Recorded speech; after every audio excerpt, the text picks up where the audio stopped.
보훈병원을 찾아 고엽제 전우들을 어떻게 이해할 것이고 어떤 관심을 갖고 있는지 대구 보훈병원장과 광주 보훈병원장을 방문 취재하였다.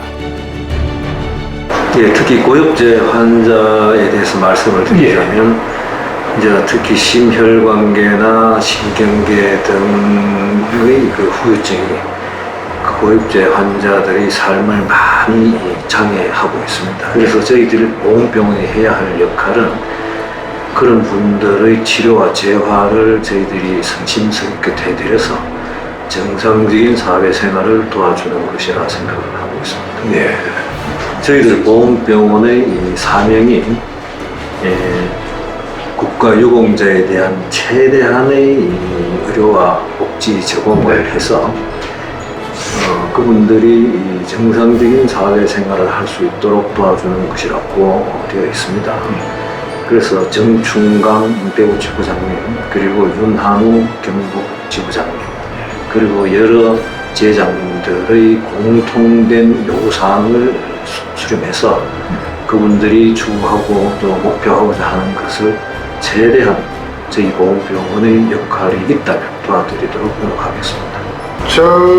제가 보기로는 이제 그 전문가들이, 훈련된 전문가들이 정말 그 고엽제가 아주 심한 분이 아니면은 겉으로 객관적으로 입증되기가 힘든 분이 계실 것 같아요. 그렇죠.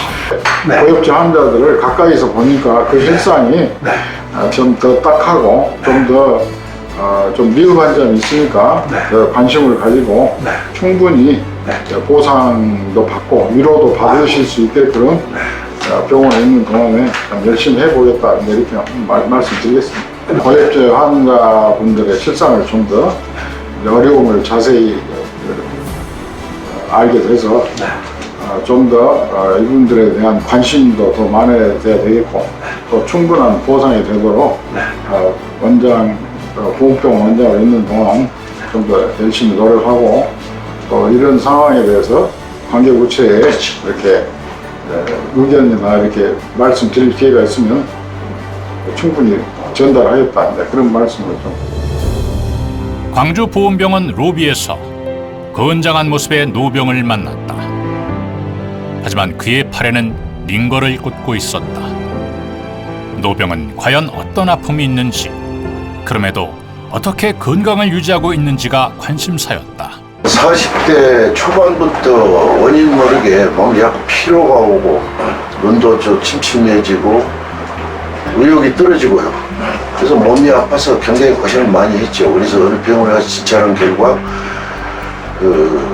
갑상선 저하증이라는 질병을 확인을 하고 와서 이제 광주보훈병원에 와서 확인한 결과 다이옥신을 인해서 피를 입은 갑상선 질병 같다고 그렇게 말씀을 했어요. 그때부터 이제 현재 판정을 받고 현재는 가슴에 스텐트가 3번에 걸쳐서 4개를 박았습니다.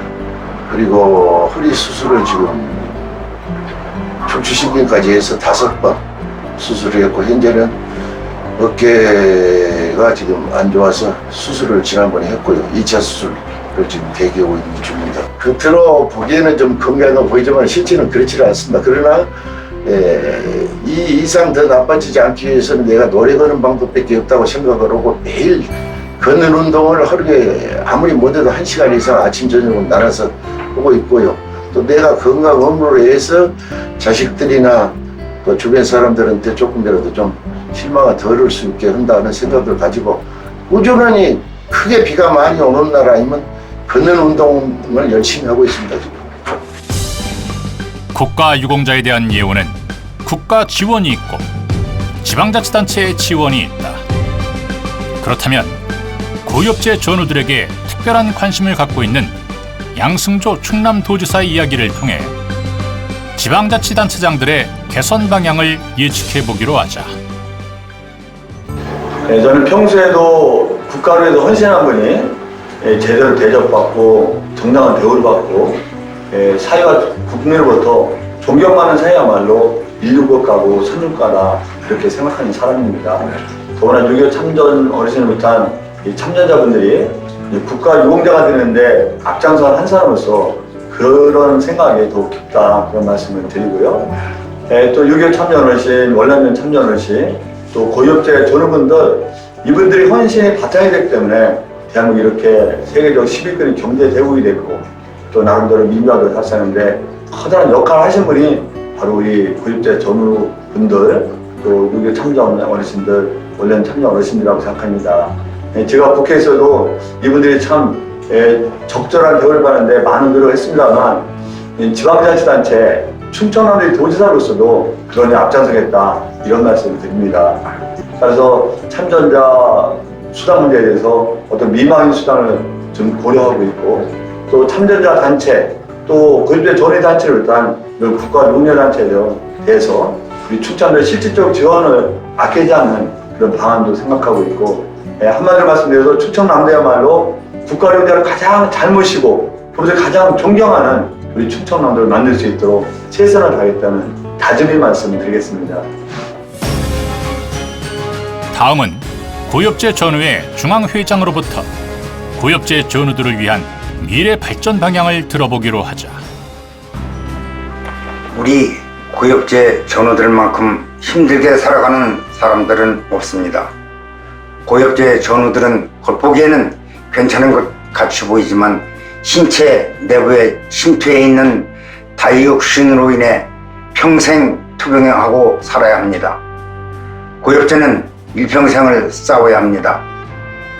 고위업체 후유증이라는 비극은 20세기에 벌어져서 21세기로 연결되고 있으며 지난날 대한민국의 건장했던 참전용사 대다수가 집단으로 피해를 본 큰 재앙이었습니다.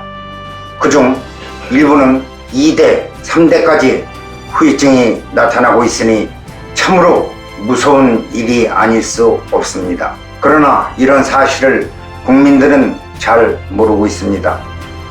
고위업체 관련법이 시행되고 단체가 설립된 뒤 20년이 지났지만 아직도 제대로 이해하지 못하고 있거나 홍보가 안 되었기 때문에 더욱이 전쟁 중에 우리가 양민을 학살했다고 하는데 그 지역에는 한국군이 주둔한 사실이 없는 것으로 알고 있으며 터무니없는 이야기로 참전 전우뿐만 아니라 우리 가족들의 명예까지도 훼손시키고 있습니다.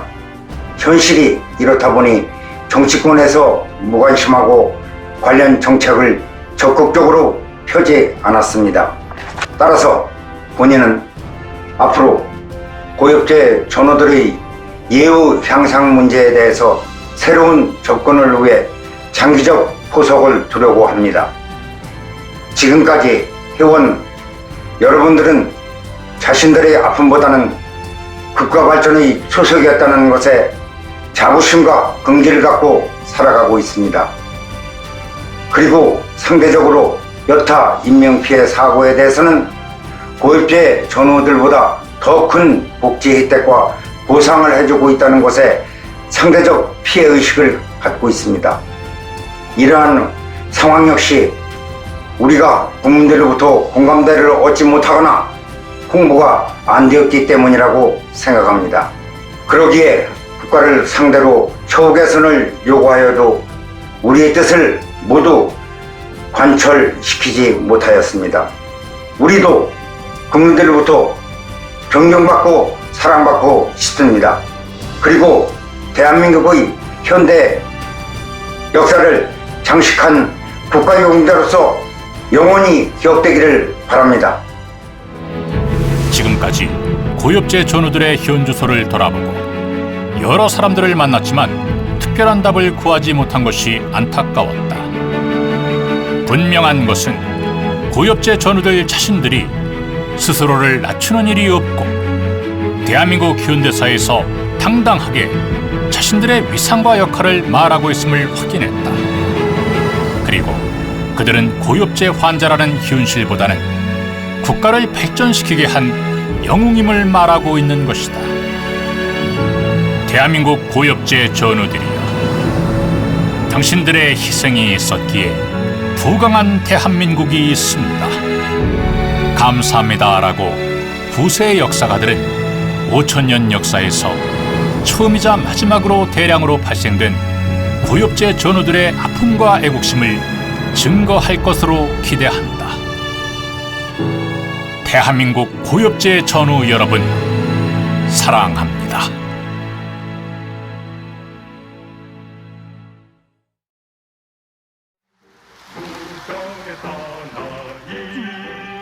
안녕하세요. 저는 광주 숭일고등학교에 재학 중인 3학년 1반 김하현입니다. 학기 초 12년의 교육과정을 마무리하는 단계에 놓여진 저희에게 담임 선생님께서 한 해를 의미 있게 마무리하기 위해 뜻깊은 활동을 해볼 것을 제안하셨습니다. 처음에는 굉장히 고민스러웠습니다. 공부에만 집중해야 할 시기라고 생각했기 때문입니다. 그러나 전쟁 하면 6.25 전쟁만 알고 있던 저희에게 담임 선생님께서는 베트남 파병, 고엽제 등 저희가 알지 못했던 전쟁에 대한 사실들을 알려주셨습니다. 새로운 사실을 접한 저희는 고엽제 전우의 사이트에 접속해 다양한 정보들을 알아보고 인터넷 백과사전 등을 통해 부족한 내용을 보충해 살펴보았습니다. 그렇게 많은 정보를 접한 저희는 우리들이 하고 있는 공부의 의미에 대해 다시 고민해보게 되었습니다. 자아의 성장을 통해 사회에 관심을 쏟으며 우리가 할 수 있는 일이 무엇일까 성찰해 보는 것이야말로 진정한 공부라고 생각하게 되었습니다. 또한 현재에서 과거를 돌아보고 아울러 미래에 우리가 어떠한 가치관과 역사관을 지닌 사회의 일원이 되어야 하는가에 대해 성찰해 보는 것이 맞다고 생각했습니다. 이처럼 과거와 현재를 잇는 소통의 창구를 마련하기 위해 저희는 고엽제 전우의 여러분들께 진정어린 마음을 담아 편지를 띄우기로 하였습니다. 드리기 부끄러운 말씀이지만 담임 선생님께서 말씀해 주시기 전까지 저희는 고엽제가 무엇인지 잘 몰랐습니다. 2000년생인 저희는 무의식 중에 전쟁을 마주하지 않은 세대라고 위안하고 그 깊은 뜻에는 무지했습니다.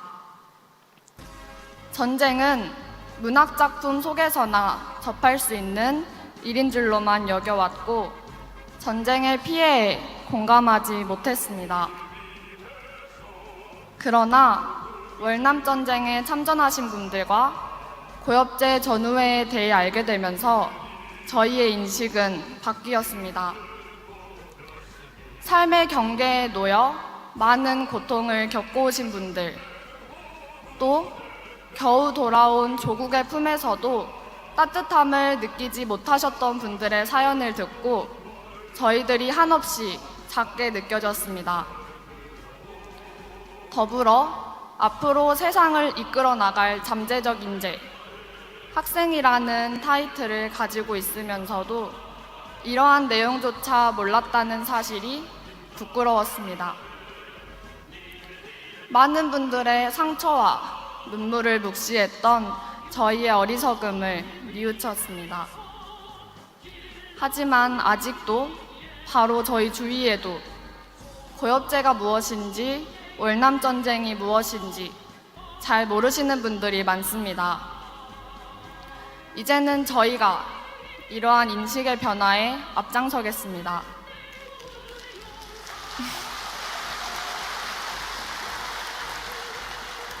손편지를 적음으로써 참전의 상처를 어루만지고 이해해 당장 저희 주변의 친구와 가족에게부터 이러한 아픔을 지닌 분들이 계심을 알리겠습니다. 작은 파동들이 모여 넓은 호수를 울리듯이 저희 마음속의 간절함을 모아 사회를 울리겠습니다.